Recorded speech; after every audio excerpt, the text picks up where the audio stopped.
ಸ್ಟ್ರೀಟ್ನಲ್ಲಿ ಹೈ ಆದಮೇಲೆ 3 ತಿಂಗಳು. ಅನು ಈಗ ಫ್ರೀಲಾನ್ಸ್ ಬರಹಗಾರ್ತಿ. ಕೋರಮಂಗಲದ 2 ಬಕ್ ಬಿಟ್ಟು ಈಗ ಜಯನಗರದ ಒಂದು ಬಕ್ನಲ್ಲಿ. ಸಂಬಳ ಅರ್ಥ ಆಯ್ತು, ಆದ್ರೆ ನಿದ್ದೆ ಪೂರ್ತಿ ಬರ್ತಿದೆ.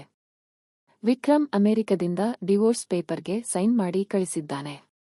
ಜೊತೆಗೆ ಒಂದು ನೋಟ್. ನೀನು ಖುಷಿಯಾಗಿರೋದನ್ನ ನೋಡಿ ನನಗೂ ಖುಷಿ ಆಯ್ತು. ಸೋರೆ, ನಾನು ನಿನ್ನ ಒಂಟಿ ಮಾಡ್ದೆ.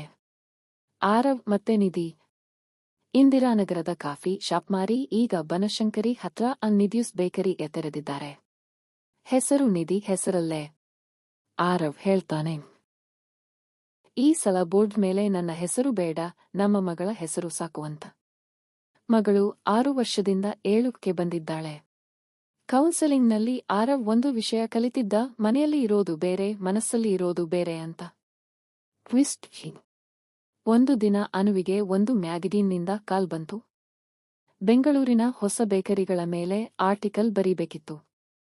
ನಿಧಿಯುಸ್ ಬೇಕರಿ ಲಿಸ್ಟ್ನಲ್ಲಿ ಇದೆ. ಅನುಗೆ ಮೊದಲು ಬೇಡ ಅನ್ನಿಸ್ತು. ಆಮೇಲೆ ಅನಿಸ್ತು, ಓಡಿ ಹೋಗೋದು ಯಾಕೆ? ನಾನು ತಪ್ಪು ಮಾಡಿಲ್ಲ, ಅವನೂ ತಪ್ಪು ಮಾಡಿಲ್ಲ, ನಾವು ಇಬ್ಬರೂ ಸುಸ್ತಾಗಿದ್ವಿ ಅಷ್ಟೇ. ಅನು ಬೇಕರಿಗೆ ಹೋದಳು. ಆರವ್ ಕೌಂಟರ್ನಲ್ಲಿ ಇರಲಿಲ್ಲ, ನಿಧಿ ಇದ್ಲು. ಅನುವನ್ನು ನೋಡಿ ನಿಧಿಗೆ ಗೊತ್ತಾಯ್ತು, ಇವಳೇ ಅದು. 2 ನಿಮಿಷ ಮೌನ.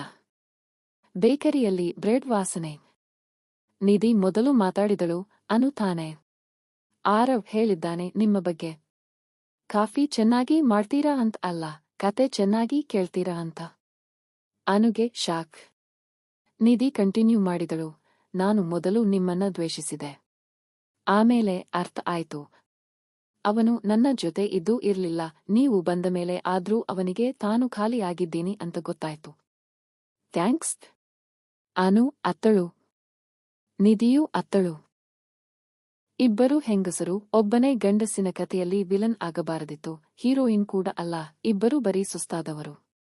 ಆಗ ಆರವ್ ಒಳಗಿಂದ ಬಂದ. ಅನು ನೋಡಿ ನಿಂತ. ಅನು ನಕ್ಕು ಹೇಳಿದಳು, ನಿಮ್ಮ ಬೇಕರಿ ಮೇಲೆ ಆರ್ಟಿಕಲ್ ಬರೆಯೋಕೆ ಬಂದೆ. ಇಂಟರ್ವ್ಯೂ ಕೊಡ್ತೀರಾ? ಆರವ್ ನಕ್ಕ, ಕಾಫಿ ಚೆನ್ನಾಗಿದೆ ಅಂತ ಹೇಳ್ತೀರಾ ಇನ್ನು? ನಿಧಿ ನಕ್ಕು ಹೇಳಿದಳು, ಇಲ್ಲ, ಈಗ ಬ್ರೆಡ್ ಚೆನ್ನಾಗಿದೆ ಅಂತ ಹೇಳ್ತಾಳೆ. ಕೊನೆ. ಆರ್ಟಿಕಲ್ ಪಬ್ಲಿಷ್ ಆಯ್ತು. ಟೈಟಲ್ ಅನು ಕೊಟ್ಟಿದ್ದು, ಒಡೆದ ಕನಸಿನಿಂದ ಮಾಡಿದ ಬ್ರೆಡ್, ಇದು ಟೇಸ್ಟಿಯಾಗೇ ಇರುತ್ತೆಯಾ? ವಾರದ ನಂತರ ಅನುಗೆ ಕೊರಿಯರ್ ಬಂತು. ನಿಧಿಯುಸ್ ಬೇಕರಿಯಿಂದ. ಒಳಗೆ ಒಂದು ಚಿಕ್ಕ ಬ್ರೆಡ್ ಮತ್ತೆ ಒಂದು ಚೀಟಿ. ಚೀಟಿಯಲ್ಲಿ ಆರವ್ ಬರವಣಿಗೆ. ಅನು, ಆ ಮಳೆಗಾಲದ ಸಂಜೆ ನೀನು ಕೇಳಿದ್ದಕ್ಕೆ ಥ್ಯಾಂಕ್ಸ್. ನಾನು ನಿಧಿ ಕೇಳೋದನ್ನ ಕಲಿತೆ. ನೀನು ನಿನ್ನನ್ನೇ ಕೇಳೋದನ್ನ ಕಲಿತ್ಯಾ ಅಂತ ಅನ್ಕೊಂಡಿದ್ದೀನಿ. ಚರ್ಚ್ ಸ್ಟ್ರೀಟ್ನಲ್ಲಿ ಮತ್ತೆ ಸಿಕ್ಕಾಗ ಕಾಫಿ ಕುಡಿಯೋಣ ಅನ್ನಲಿಲ್ಲವಲ್ಲ, ಅದೇ ನಮ್ಮ ಕಥೆಯ ಹ್ಯಾಪಿ ಎಂಡಿಂಗ್. ಆರವ್ ಅನು ಚೀಟಿಯನ್ನ ಫ್ರಿಡ್ಜ್ ಮೇಲೆ ಅಂಟಿಸಿದಳು. ಹೊರಗೆ ಮತ್ತೆ ಬೆಂಗಳೂರು ಮಳೆ ಶುರುವಾಗಿತ್ತು. ಈ ಸಲ ಅವಳಿಗೆ ಕೊಡೆ ಬೇಕಿರಲಿಲ್ಲ. ಮುಗೀತು.